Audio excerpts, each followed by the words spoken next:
Good evening, everyone. I am Jessica Clark, and I'm the Executive Director of the Denver Urban Debate League.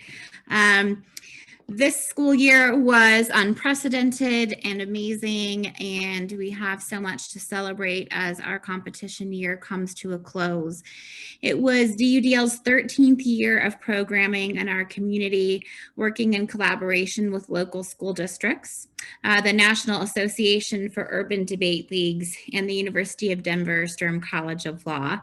Just to give you a little perspective and overview of what those 13 years have entailed, we began the league with just 3 member schools in 1 school district, practicing 1 format of debate.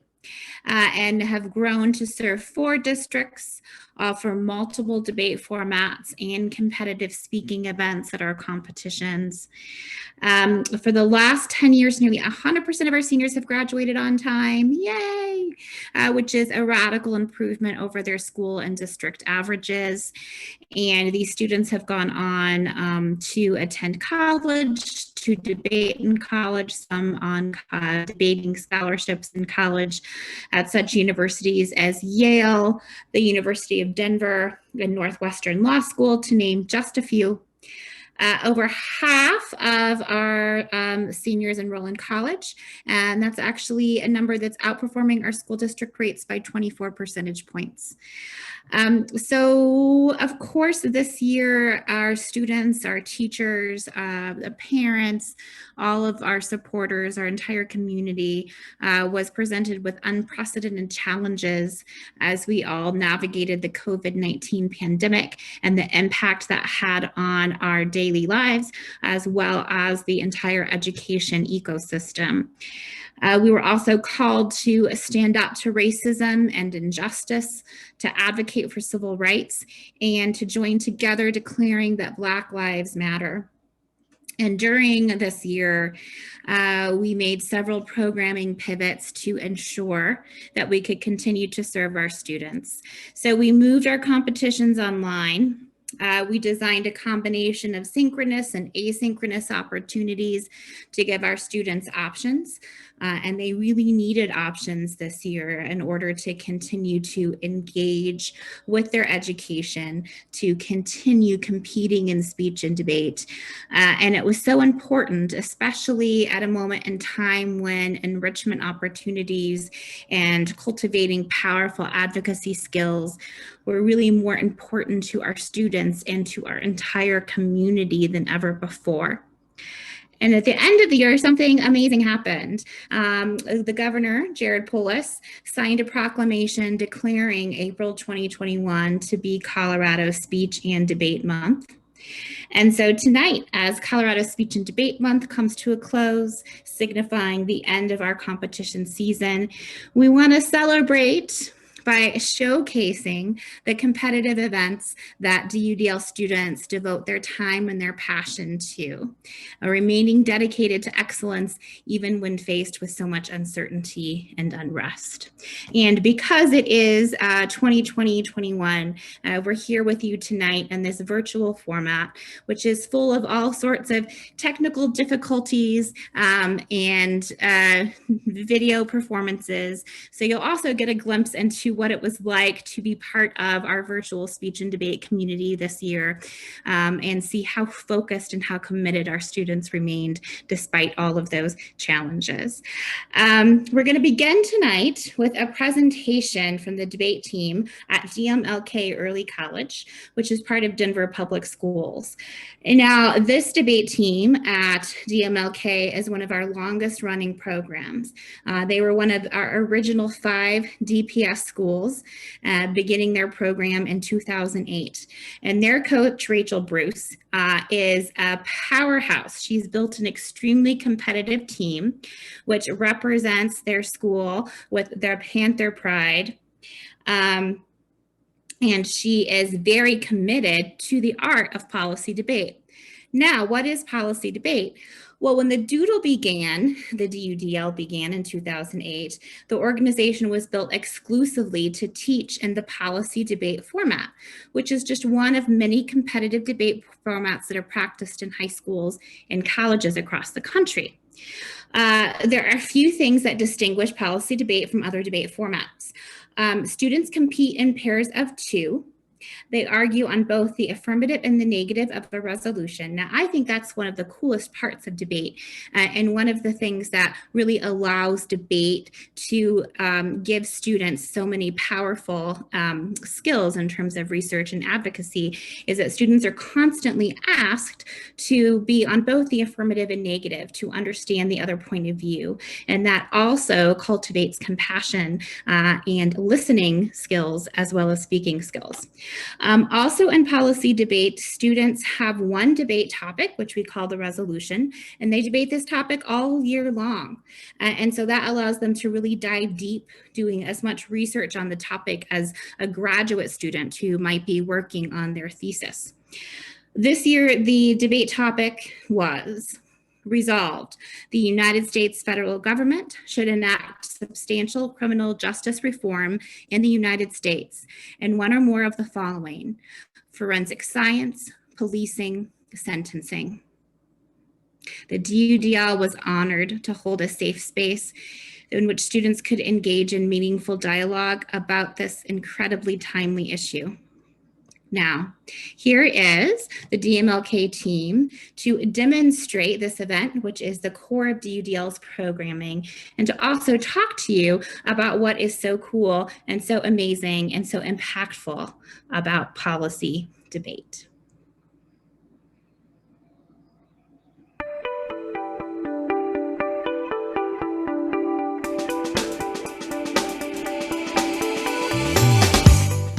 Hi there, my name is Rachel Bruce. I am the debate coach at Dr. Martin Luther King Jr. Early College, and welcome to this end of the year celebration. I wanted to talk to you a little bit about why I think policy debate is so awesome. There's a couple of reasons. One reason is that it's so flippin' hard, and something being difficult and challenging is actually really fun, and it's fun to teach. And one of the reasons why it's so difficult is because students are using all four domains of language: that's speaking, listening, reading, and writing, and having to do all of them simultaneously. Another reason why I think it's really terrific, there's a bell, we're in school.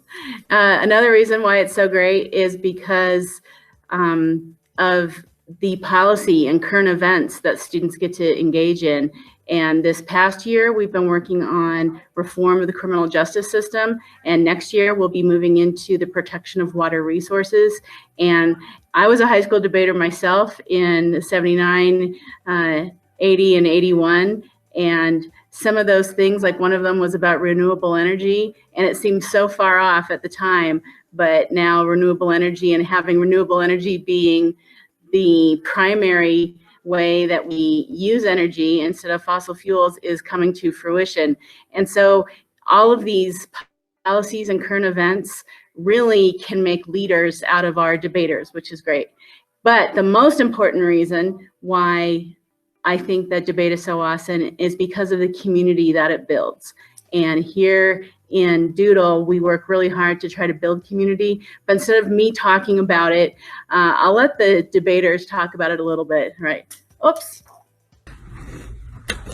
Hi guys, my name is Augustine Lude. I'm a senior at DMLK, and I'm also one of the co-captains for the debate team. And one reason you should join the debate team is because it's a fun atmosphere. Everyone's very positive and encouraging. If you're a beginner, you won't feel so intimidated because we're always helping each other better ourselves. So it's a very supportive environment, and that is why you should join. Thank you. For me, debate has helped me build confidence in my voice and how I carry myself and just how I speak, especially since when you're a novice, like when I started out as a novice, there was a lot of emphasis on like putting emphasis on your words and projecting your voice and showing confidence in what you're talking about. Because at the end of the day, if the people hearing what you have to say see that you're not confident what you're talking about, they're not going to want to believe you either. So once you're outside of debate and you already have all those skills from projecting your voice, emphasizing your words, and drawing attention to what you have to say, it makes it a lot easier to talk about things that you actually care about and things that you want to bring attention to, especially because like a big, huge probably the main goal of debate is to convince someone to choose your plan or to listen to what you have to say and do something about an issue. Once you're in the real world and you actually want to tackle an issue that you have a problem with, that debate voice that you have and how you carry yourself, it attracts more people to hear what you have to say and then eventually probably do what you're asking them to do. So just those habits of using your voice and projecting it and being confident in what you have to say and debate that makes you probably win around can also make a really big change outside of debate, which is just a skill that I feel like a lot of people don't really acknowledge. And Okay, so I wanted to talk about how participating in debates has helped me with public speaking skills. I used to be very quiet and very shy, but being a part of the Denver Urban Debate League has helped me build confidence in public speaking.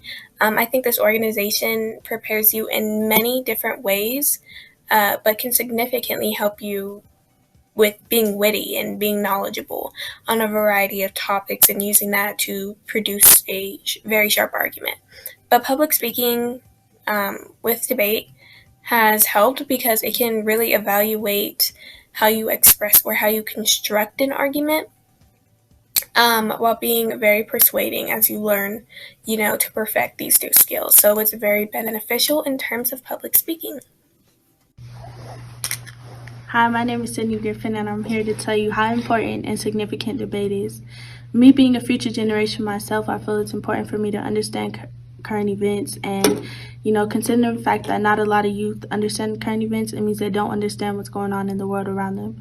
And, we have the topic for an entire year, so it's really eye-opening and gives you a real insight on the atrocities that are happening to this day. Like this year we were talking about criminal justice reform, and me being an African American myself, I learned a lot about our criminal justice system and how broken it is and the necessary steps we need to take towards bettering our country.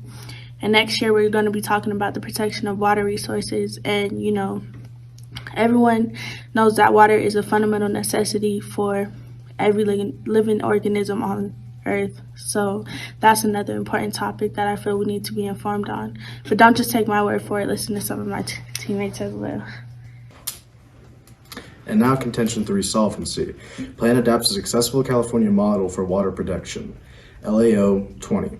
California created a new drinking water fund and program called SAFER. In 2019, the fund can be used for a broad range of activities for communities and water systems, including emergency water supplies, technical assistance, actions to consolidate water systems, planning support, funding for capital construction projects, and direct operations and maintenance support. California's SAFER funds will help water systems provide a safe, accessible, and affordable supply of drinking water to communities in both the near and long terms by accelerating implementation of short and long-term drinking water solutions. SAFER is responsible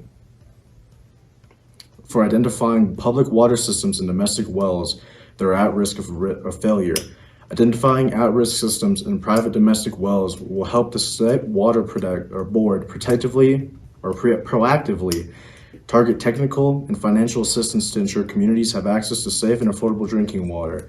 Likewise, it has shown positive progress in its initial year of administering the fund steps in California's path to ensure all of its residents have access to safe and affordable drinking water 1 year later. The California model has made good progress in establishing spending priorities, beginning to allocate funds and execute projects, and collecting essential data to identify the communities that should be targeted for improvements.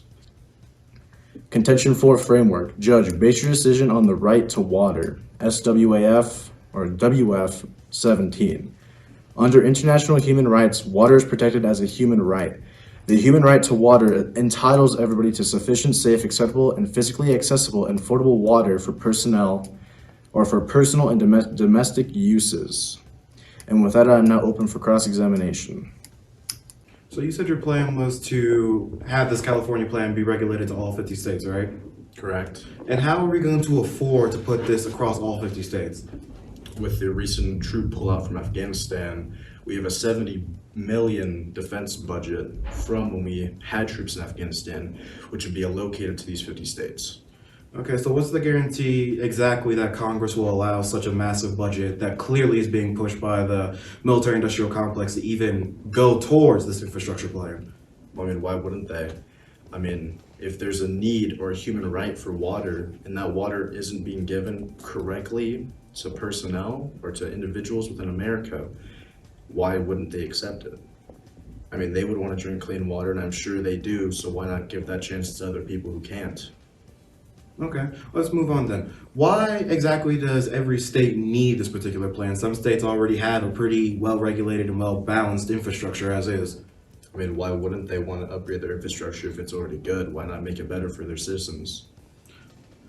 Okay, okay. So why exactly does the federal government need to be involved with this particular plan in general? Since, as you stated, the California plan was implemented about a year ago, and because of this, all other states are already doing it. Why exactly does the federal government need to step in if the status quo seems to be handling it itself? I mean, the question would be, why wouldn't they want to step in? I mean, the factor of it is that if we already have these states coming in, why don't we want to do it federally? Why don't we do it across the entirety of the United States? And not necessarily mandate it, but more push it harder than it already has been with these 14 other states that have came along with California. These states have already realized that it's a good idea. They've acknowledged it's a good idea, so why shouldn't the federal government as well? Okay, but let me ask you a rather more important question. Why, if this is already happening by the status quo standards, why don't we put the money into somewhere else that's not already having a status quo effect on it? What would we put it in? Education, since we are starting to fall behind in a lot of educational standards. The United States has dropped drastically in education standards across the world. So why don't we put the money into education rather than actually trying to do this infrastructure bill, which is already the status quo for many other states? Hi, my name is Benedict, and I'm co-captain of this year's debate team at DMLK. And debate has always been interested in me, and ever since I joined 10th grade, sophomore year, I just been hooked because arguing with somebody is fun, especially when you're going back and forth and you have like somebody judging you, and it's just like, how well can you present your argument against the other person? And that's just always been fun to me, and I would like to say thank you to everybody a part of Doodle this year, and goodbye.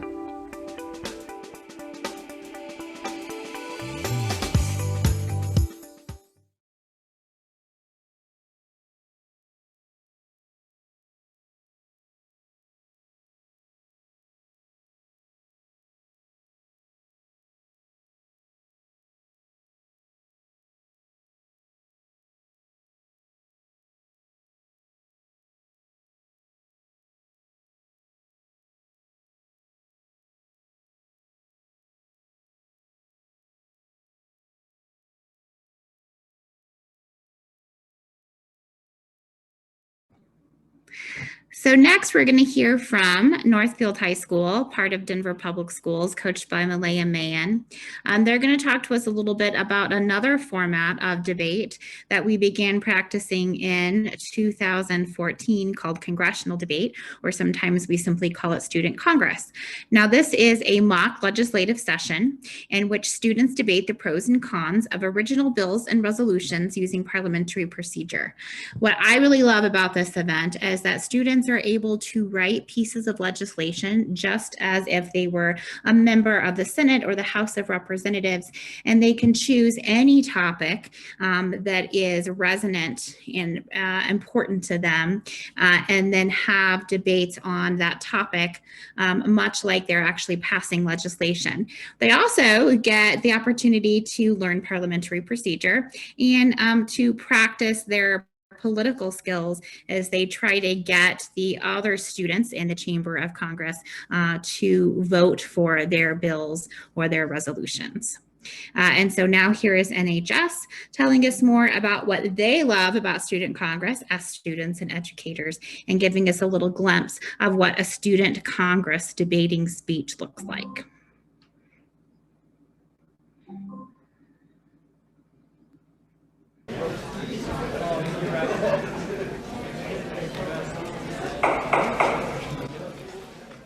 Hi, my name is Riley Berkowitz, and what I really like about Student Congress is that it gives me a chance to voice my opinion in a safe environment. And I can also get feedback / get challenged by other students, which helps me think on my feet and makes me a really good conversationalist, because that way if I ever get into an argument, I know how to respond in a respectful and meaningful way. I feel like I learned how legislation was actually passed and why there's so much backlog of all these bills just piling up, because bills are hard to decide on. It's plain and simple. I feel like I had a lot of strong debates with other students, and it was hard to come to a direct conclusion on it because everyone had their own opinions that they believed were correct.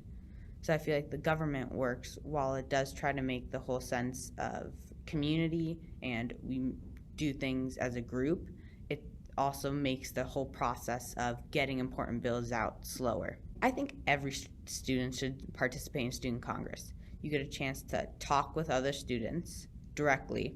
You get to have a debate about it, so you get to challenge their ideas without totally breaking apart either a friendship or just a relationship. And you also get to write pieces of legislation that you might want to see pass in your future. So let's say you want to do something on equal rights, LGBTQ+, anything like that, you could write a piece of legislation for student congress about it, get everyone's sort of general ideas, and then later on in your life you could write a real piece of legislation about it and get it passed and better the world.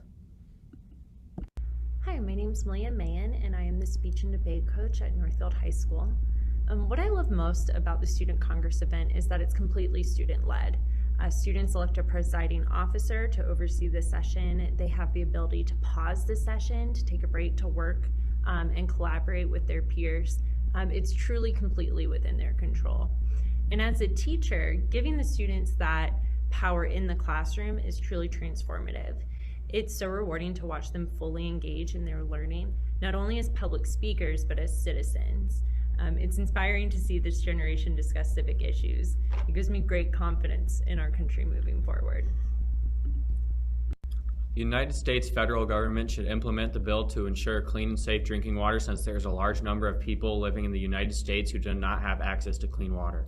As of now, there are many places where there is not access to clean water, such as Flint, Michigan, and it is making life a lot harder for the people who live in those areas. Quote, analysis shows that in 2015 alone, there were more than 80,000 reported violations of the Safe Drinking Water Act by community water systems. Nearly 77 million people were served by more than 18,000 of these systems with violations in 2015, end quote.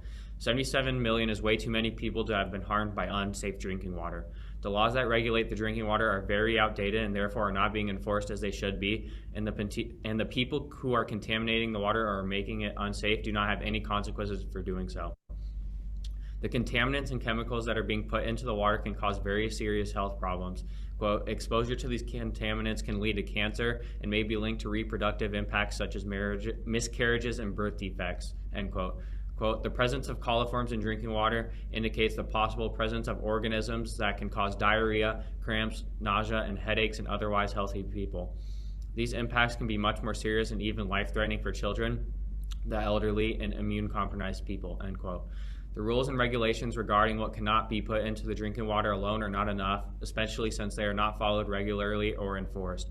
Quote, in the meantime, there is no mandate that water utilities outside of California and Massachusetts test for the toxic chemical or let residents know when it's in their tap water. That means that vulnerable populations would not know to take the few steps they can to reduce exposure, like not preparing infant formula with tap water containing perchlorate.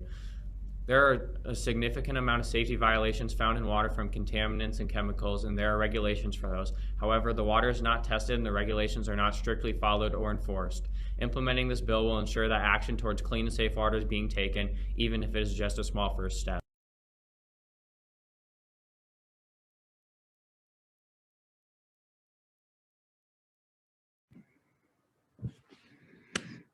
Thank you, Northfield. That was awesome. And I really loved what Coach Mahan had to say about how Student Congress gives students power to sort of direct and engage in their education, talking about the issues that they want to talk about. It truly is transformative, as all of our events are. Now, we're going to shift gears a little bit. We've talked about two of our popular debate formats. Although DUDL does experiment and offer other debate formats as well, but those are the two biggest debate formats that we practiced this year. And we're going to talk some about individual speaking events. So in individual speaking events, our most popular event by far is called impromptu speaking. And I think this is a very challenging event because students really have to think on their feet when they arrive into their round, or this year when they received their prompts via email to compete virtually. They draw a topic, and that topic could be a quote or it could be an abstract prompt. And they have about 2 minutes to prepare a 3 to 5 minute speech. Now, sometimes impromptu speeches can be serious and can involve current events. They can also be quite humorous and entertaining. Students really have the creative ability to take the speech in whatever direction that they would like to see the speech go. And so you never know what you're going to get in an impromptu round. It's always a lot of fun, and our students really enjoy this event. And so we're going to show you one of the impromptu entries from one of our competitions this year from Vista Peak Preparatory Academy, coached by Mark Kimball. Hi, my name is Andalasia. I'm with Vista Peak Preparatory. I picked a topic. This is my empty note card, so I'm gonna do my prep time. It is time for parents to teach young people early on that in diversity there is beauty and there is strength. Maya Angelou. This quote spoke to me. As a girl who is both half black and half white, and especially what's going on nowadays, it says a lot, because as a young girl who grew up in a household that was mixed, that was diverse, I had to be taught at a young age that when you get in the car, when you have the ability to drive, make sure that if you're pulled over, your insurance, your driver's license, everything is right in point of view. You pull it down, it's right in your little mirror right there so you can see. And when you are pulled over, your hands are on the steering wheel, it's yes sir, no sir, that kind of thing. I shouldn't have to do that. I shouldn't have to be taught that. I mean, for goodness sakes, look at what's going on nowadays, the Black Lives Matter movement. It's the 21st century, but yet it has taken people so long to see a person as a person. When I see someone, the first thing I notice is their smile. Personally, I notice their face because I myself wear glasses, and so my eyes immediately go to whether or not they wear glasses, and then their smile. My eyes then go to not the color of their skin, but their height, because I'm quite short, and so I always notice when someone is taller than me. But it's really unfortunate in the fact that, like Maya Angelou is saying, that we need to teach our children at an early age that diversity is beautiful, that the color of your skin is beautiful, that it's okay that you don't look like everyone else. It's okay that your hair isn't long. It's okay that your hair isn't straight, blonde. It's okay that your eyes aren't blue, that your hair is brown, curly, maybe a little wavy too. So it's one of those things that's like, Maya Angelou is basically telling everyone, look around you. That's a person right there. That's not someone else. It's not an alien. It's not an animal. It's a person. Yes, their skin is darker. Yes, their hair is curly, or maybe it's a little poofier, a little more oily, a little dry, but that's still a person at the end of the day. And so we need to teach people. We need to educate people, which is simply what the Black Lives Matter movement is for. Not only are these people fighting for justice and fighting for equality for all, but they're also fighting for the ability to be seen as a person. That's unfortunate.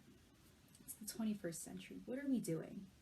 Instead of going forward, we've taken steps back. You look at our presidential election, there's been more hate crimes in the last 4 years than there have in how long? It's been a while. And I shouldn't be afraid to get in my car, or I shouldn't be white knuckling the steering wheel when I see a police officer. It shouldn't be like that. I should be able to get in my car to go to a restaurant and feel as though that I am valued just as much as my friend sitting across the booth who is lighter than I am. And I'm not even fully black. So if I'm experiencing these things, what does that have to show for? What does that say? It's time that we educate people. And Maya Angelou has the right idea. Your skin is beautiful. Your hair is beautiful. Your dark eyes, gorgeous. And who you are as a person is beautiful. And if no one else can see that, then maybe it's time we sit down, crack open a book, and we talk about this together. So I'll read the quote one more time, and then I have a couple questions just to leave your mind going. It is time for parents to teach young people early on that in diversity there is beauty and there is strength. There's strength in numbers. There's beauty in a person's skin tone, in the way they walk, in their hair color, in their eyes. So, I have two questions, one for the older crowd and one for everyone. The first, if you were in a person of color's shoes, what would you teach your children? I mentioned how growing up I had to learn to, well, not say anything defensive to a police officer. So what would you teach your children? And then the last question is, when you look at a person, do you see their skin color or do you see them as a human being? Just a couple thoughts. Thank you.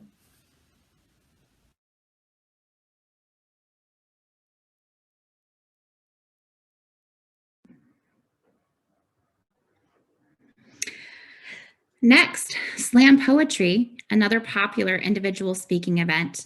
In this event, students are able to not only practice their speaking skills, but their writing skills as well. Students can write and perform a poem in any style that they choose on any topic of their choosing, ranging from 3 to 7 minutes.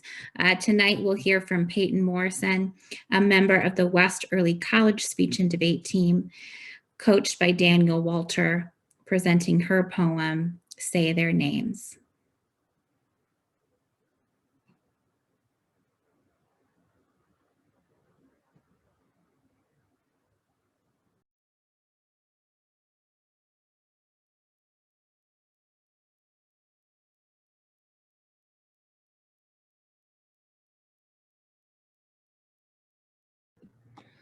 Oh, Ruby, we can't hear the sound. Can we try again?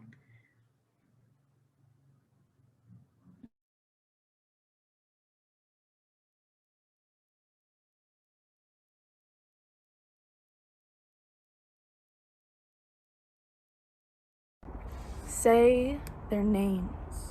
Elijah McClain, say his name. I'm an introvert, I'm just different, that's all, I'm so sorry, I have no gun. Breonna Taylor, say her name. I don't know what happened, someone kicked in the door and shot my girlfriend. George Floyd, say his name. Mama, I love you, tell my kids I love them, I'm dead. Dante Wright, say his name. I cannot accept that. I lost my son. He's never coming back. I can't accept that. A mistake that doesn't even sound right. I said say their names. How can we get the people to see the misery caused by their bigotry whilst we've been forced to inhale generations of injustice, yet they still feel the need to punish us? When you look at me, what do you see? You see that you like my skin, you see that you like my body, you see that you like me when I'm quiet. But you don't really see me, nor do you really see him. You don't really see anything past what your eyes may allow you to perceive. I am a woman, he is a man, the she that used to be a he is still a she, and the he who used to be a she is still a he, even if you don't believe. Yet we still all bleed the same color red, no matter you or me. There's no difference inside, you see. The way we look come from our family trees to give us our histories and identities, and no one shall dare take that away. And your bigotry still causes misery. We've become a society with no understanding, only screaming and demanding, while we keep pretending that our movement's not fleeting. Hands up.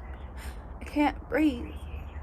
Never have I been pulled over and thought to myself, this is how I'm gonna die, hands up. If God is real, then why are his children still killing? When will we see the day we receive justice from all of our unjust? How can we rewrite a history so badly unedited in a system who screams about righteousness and equality, yet still haven't done their people right or created any form of equity because they can't see that their bigotry causes the most.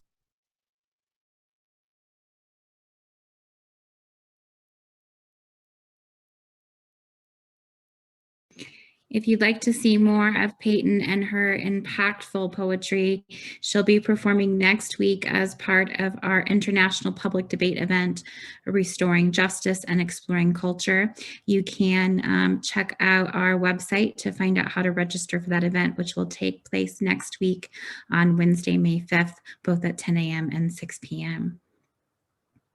Now, we added a new event this year to the menu of DUDL competitive opportunities, and that event was called Informative Speaking. Now, this is an individual speaking event in which students write an informative speech on any topic they choose, but they also create and incorporate a visual aid into their presentation. So tonight, we will see an informative speech from one of our competitions this year from Hinckley High School, coached by Brian Hyenga.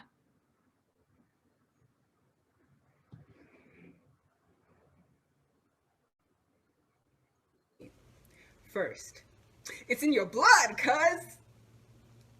Okay, if you didn't get that reference, I'm sorry, and that was really cringy. But seriously, Merriam-Webster says culture is the customary beliefs, social forms, and material traits of racial, religious, and social groups.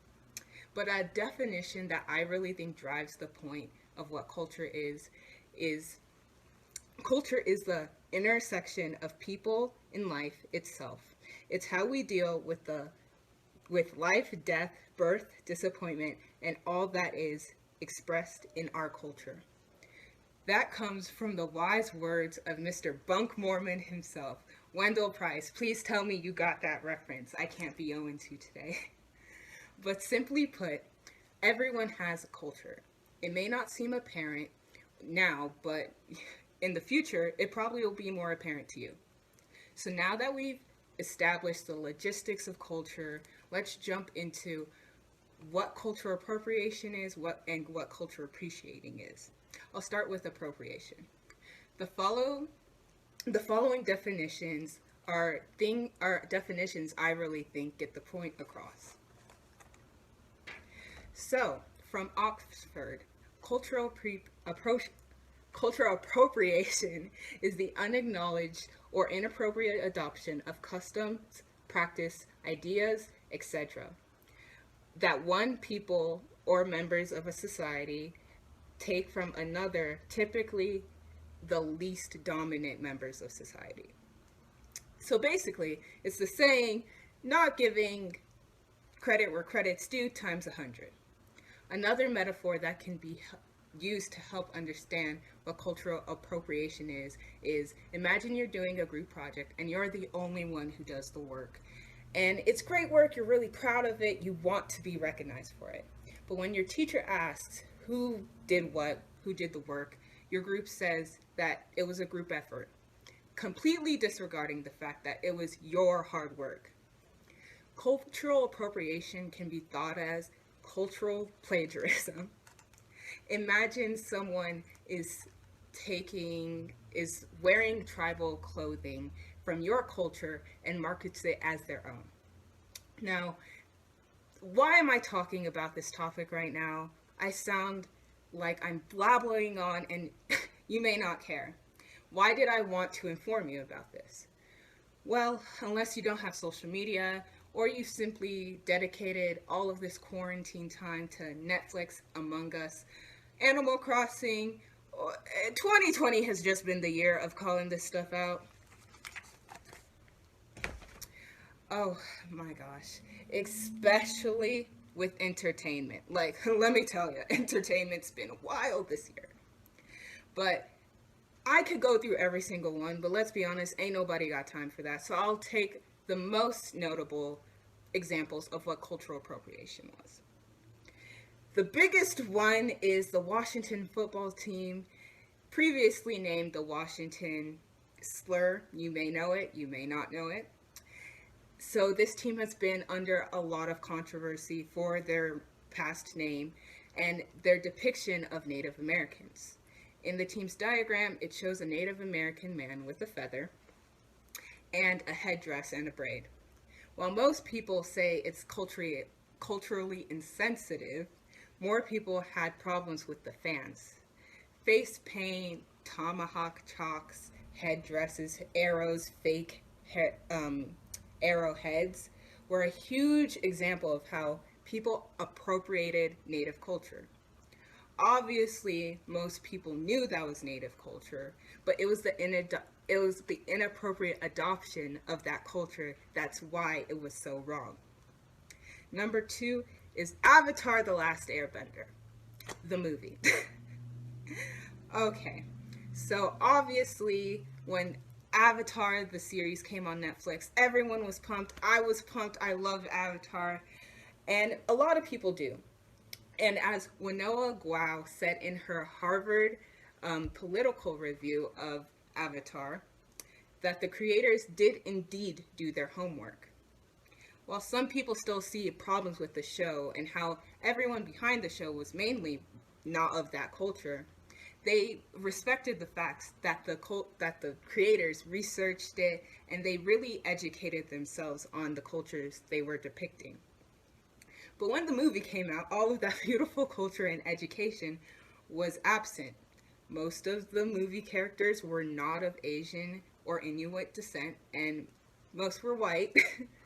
The idea that praised Asians and Inuits and amplified Asian culture and Inuit culture was wiped away, and it was just used as a smoke and mirrors to pay homage to the original. Last but not least, and probably the most controversial, the braids. Everyone and their mama has their opinion on this. Kim Kardashian, Shay Mitchell have worn braids and have been dragged on the internet for doing so. Now, why is that? Some people can just say it's just a hairstyle, let it go, but some people are saying they are stripping Black people of the culture that Black people were previously shamed for. Simply put, many people, as I just said, have a problem when non-African American people wear box braids and take part in a culture that Black people were shamed for. And that they try to make it trendy, and it seems like because a celebrity is doing it, it's not ghetto anymore, and it's cool when Black people were called ghetto for doing the same thing. That's why it's considered cultural appropriation. So now, what is appreciation? Well, a good definition of appreciation from prelove.org is when you seek earnestly and you seek correctly to learn about a different culture. You learn, you listen, you strive to understand, and you seek to honor its beliefs and traditions. Another example, as Healthline says, is that imagine you go to China, you learn delicious recipes from your hosts, and at home you make the same recipes for your loved ones. Now, instead of claiming those recipes on your own, you educate your family on how traditional Chinese food is different from the Americanized version of Chinese food. It's amplifying Chinese culture, not taking away from it. So another example could be learning a cultural dance, and you learn a dance from a person who's in that culture, and you post it on social media, and you don't say anything about yourself, but in fact, you amplify that dance and that culture. See, with cultural appreciation, you're amplifying your culture, not yourself doing that culture. And in the case of social media, this is hard to spot because we don't know the intent behind a video. So, why is it Oh yeah, speaking of social media, why is it a big thing today? Well, again, social media is the biggest fuel of the argument versus cultural appropriation and cultural appreciation. Many people link appropriation to colonialism and are very, very, very protective of their culture because a lot of their past culture was stripped away from them. And social media basically just amplifies that protectiveness. So now, to the next part. How can you determine what cultural appropriation is and what cultural appreciation is? You can just do 4 simple things. First, educate yourself. And educate others. Since everyone has a culture, you want to share your culture. And since you want to share it, you're probably going to want to learn about other cultures too.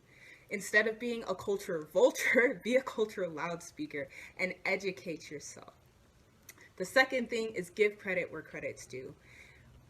Just don't colonize it. Put out the same credits that you received, okay? People want to be recognized for the culture they put out in the world, and you would too if someone was showing off your culture. 3, just be very thoughtful and purposeful in what you're portraying, because miscommunication is a lot to do with cultural appropriation. People may not want to seem like they're appropriating something, but because of miscommunication and because it's not well thought out, it comes off as appropriation. And finally, just ask yourself these questions. Do I understand the significance of what I'm doing here? Am I doing this for personal opportunity to interact and to experience other people's culture, or am I doing this just for a photo shoot? And as we're coming to a close, cultural appreciation and cultural appropriation is on a spectrum, here and here.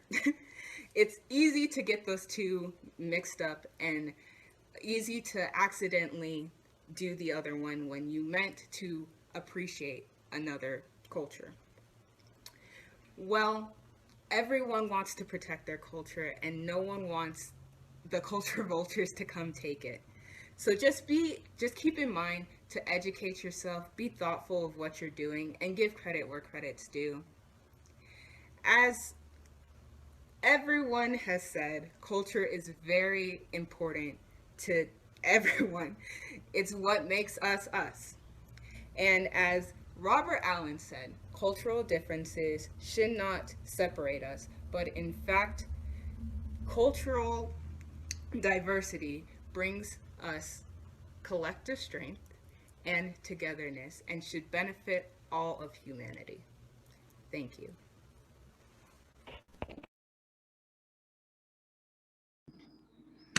Yay, thank you, Ashley. That was a spectacular speech and a great example of informative speaking. Now, to close this evening, we will present an example of original oratory, which is one of my personal favorites in the realm of individual speaking, one of the first individual speaking events that the DUDL offered. This is another event in which students can practice their writing skills as well as their speaking skills, authoring an original persuasive speech on any topic that they choose, using any poetic narrative devices that they choose. And the speech is typically anywhere between 4 and 10 minutes long. Tonight, we have Mila Lemon from Hinckley High School, coached by Brian Hayenga.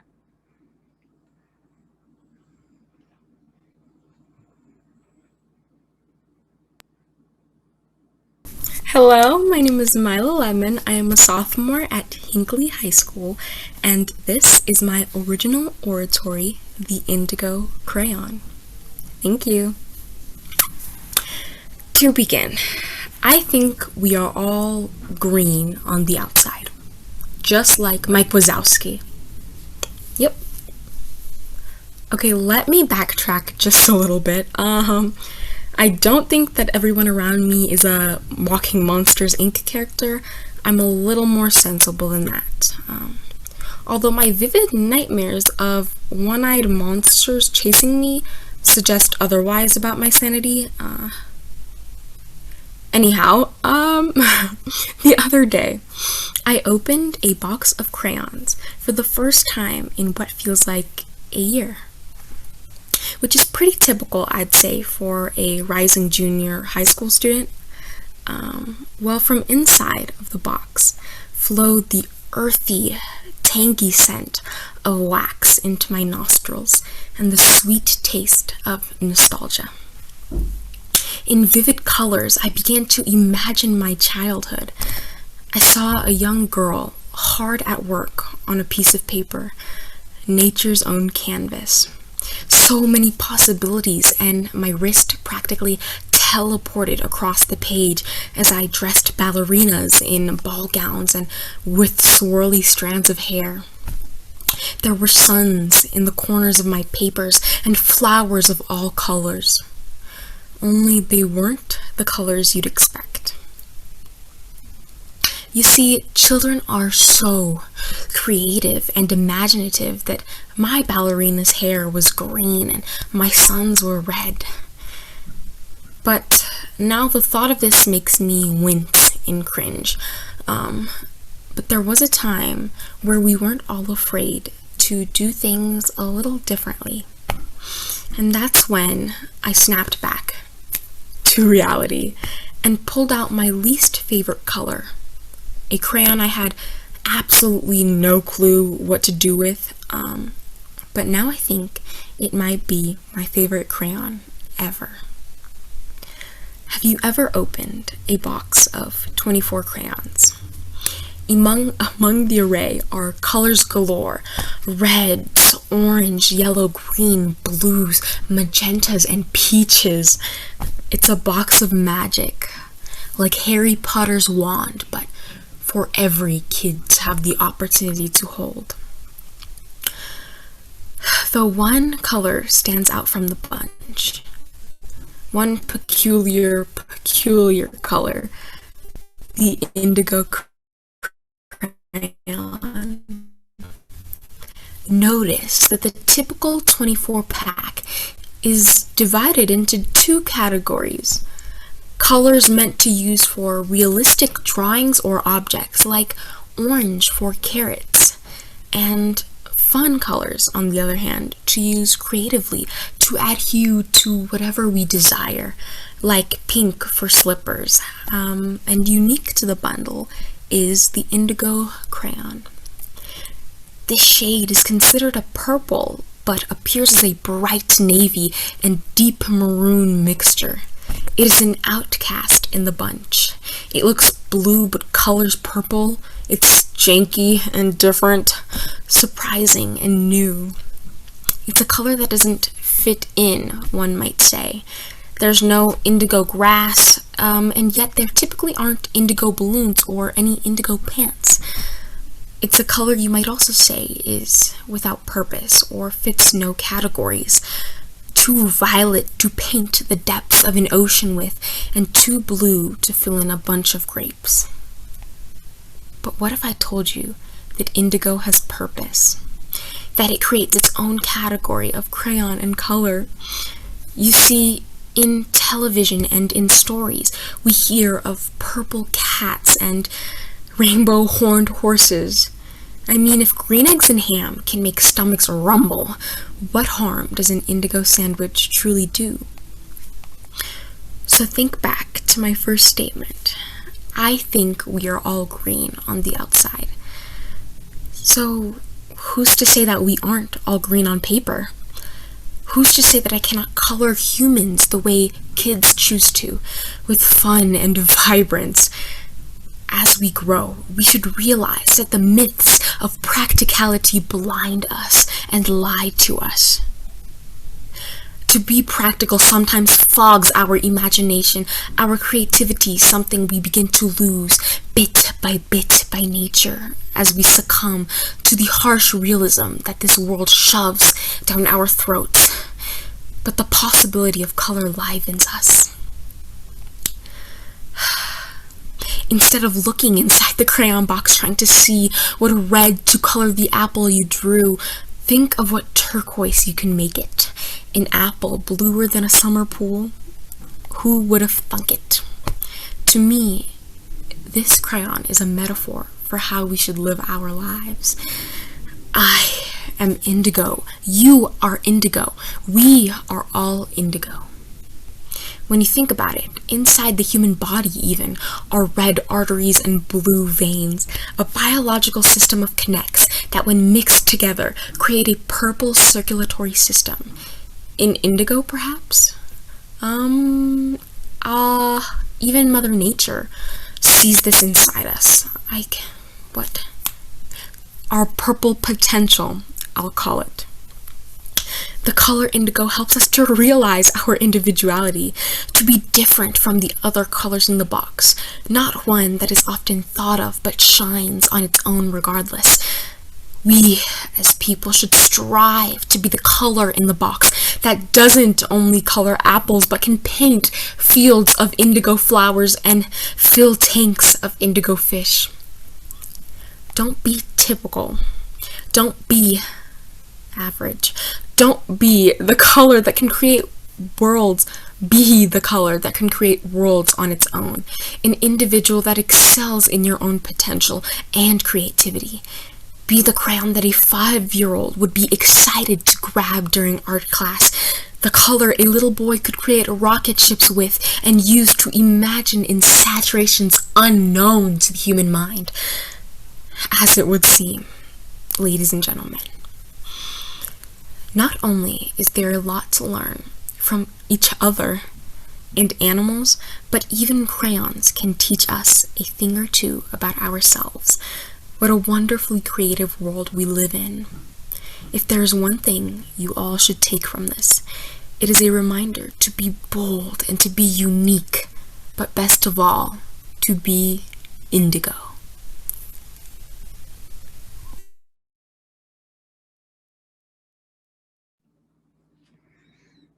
Amazing speech, Mila. And you can also see Mila as well as Peyton in the public debate next Wednesday.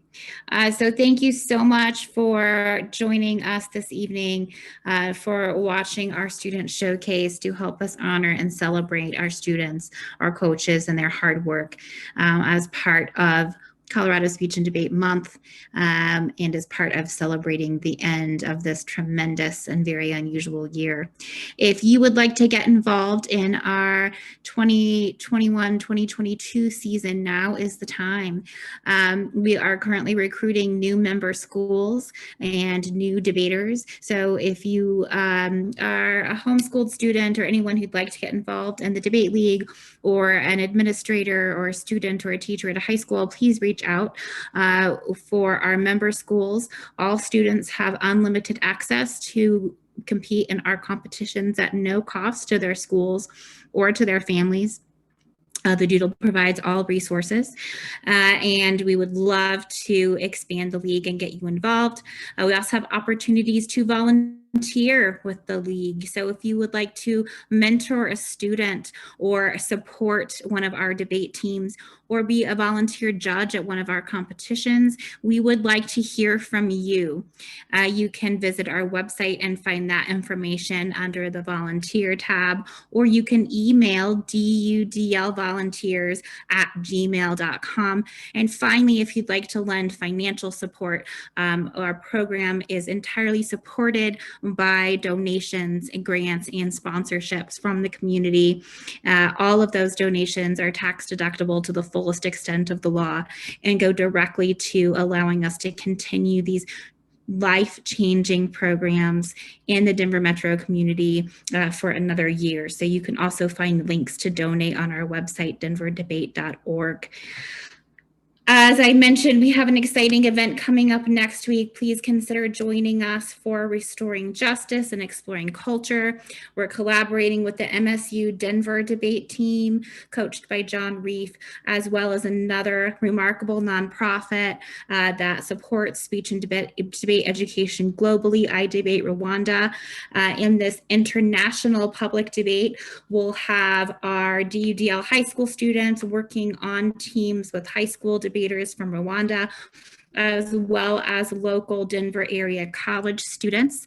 We'll also have presentations from high school poets from Denver and from Rwanda, and an opportunity for the audience to engage our students, as well as a panel of expert commentators, which will help guide the discussion as well.